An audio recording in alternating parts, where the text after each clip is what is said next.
Hello everyone, and welcome back to Elite Living channel. Today, we have an exciting topic lined up that is sure to blow your mind. In this video, we will be diving deep into the astonishing net worth of a tech industry legend, the man behind Dell Technologies, Michael Dell. From humble beginnings to billionaire status, his journey is truly inspiring. So, without further ado, let's uncover the incredible net worth of Michael Dell. People of a certain age will recall the advertisements. Ben Curtis played a pre-millennial Poochie, a very old illusion, who would go about selling folks on the glories of a Dell computer in them. He'd spit a word vomit of features and specs, capped with the slogan that made him famous on the internet in 2003, "Dude, you're getting a Dell." It may be difficult to understand now, but this made sense to viewers at the time. Dell produced one of the most successful lines of personal computers on the market in the 1990s and 2000s. Their boxes sat on desks in homes and on college campuses equally. And today, well, it's pretty much the same thing. Despite the fact that the market for personal computers has continuously dropped in favor of tablets and increasingly flexible smartphones, Dell remains the market's third largest seller. They controlled more than 15% of the total personal computer market in 2018, and consumers may be familiar with their brands like as Alienware, XPS, and Latitude. Dell manufactures devices for the consumer, commercial, and infrastructure markets, the latter of which includes goods such as servers, network switches, and bulk storage. It was worth around $70 billion at the time of publication. It has also made billions for the company's creator, Michael Dell. According to Forbes, Michael Dell was valued at around $30.5 billion at the time of writing. Dell amassed his fortune through his company Dell, Inc., now Dell Technologies, and active investments managed by amassed Capital, a firm founded only to manage Dell's riches.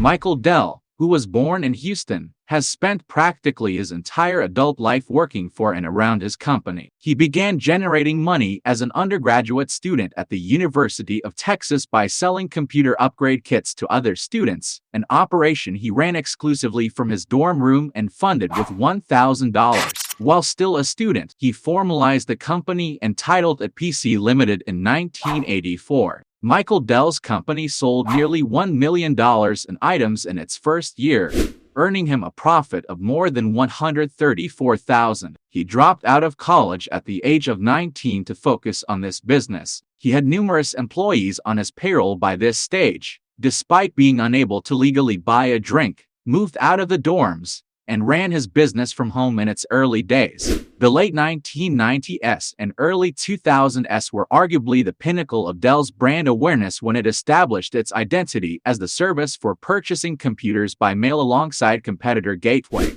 In doing so, the corporation built on the concept created by Michael Dell very early on. Michael Dell's business strategy is based on minimizing retail and selling directly to customers. During the 1980s, the personal computer business was still in its infancy, providing him with an opportunity to establish this brand. Most customers still considered computers to be something for the office, and the early market was dominated by retail-oriented corporations such as Apple and IBM. Michael Dell was able to test this strategy by beginning in a dorm room. During his first year of business, he largely marketed to other students and others he knew on the University of Texas campus. His business model emphasized direct delivery, quickness, and customer service. Unlike other businesses' off-the-shelf computers at the time, Dell took customer orders and built his machines to their specifications before shipping them out. This model enabled Michael Dell to swiftly expand his business.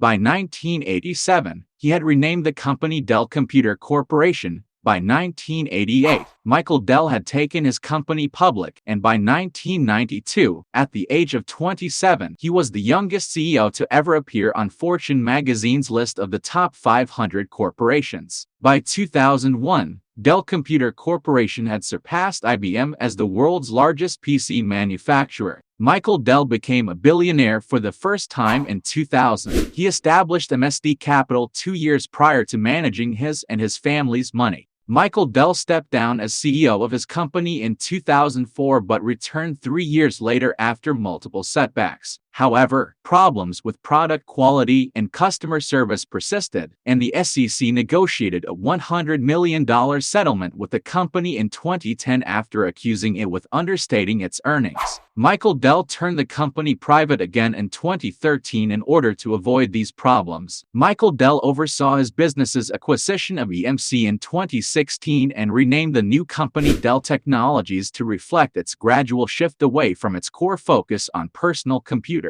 The new company, which is now one of the world's leading computer hardware retailers, went public in 2018. Michael Dell's largest expense is his well-known philanthropic efforts. He and his wife established the Michael and Susan Dell Foundation in 1999 to manage their charity efforts. This foundation has distributed more than $1.6 billion in assets and grants since its inception. It frequently focuses on child development, education, and health. Michael Dell made headlines in 2014 for paying more than $100 million for a New York City penthouse, the city's most expensive residential acquisition at the time. He also paid over $40 million for an apartment in Boston's affluent Back Bay neighborhood. Michael Dell's most publicized residence, though, is his sprawling estate in Austin, Texas. There, he constructed a 33,000-square-foot mansion surrounded by parcels with conservation easements, guaranteed to remain vacant. This property totals roughly 119 acres. He has a property nearby,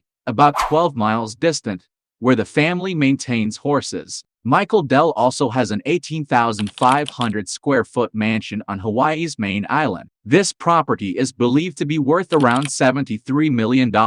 We hope you found this video both fascinating and motivating. If you enjoyed it, don't forget to hit that like button, subscribe to our channel, and turn on the notification bell so you won't miss our upcoming content. Thank you for joining us today, and until next time, keep chasing your dreams. Goodbye.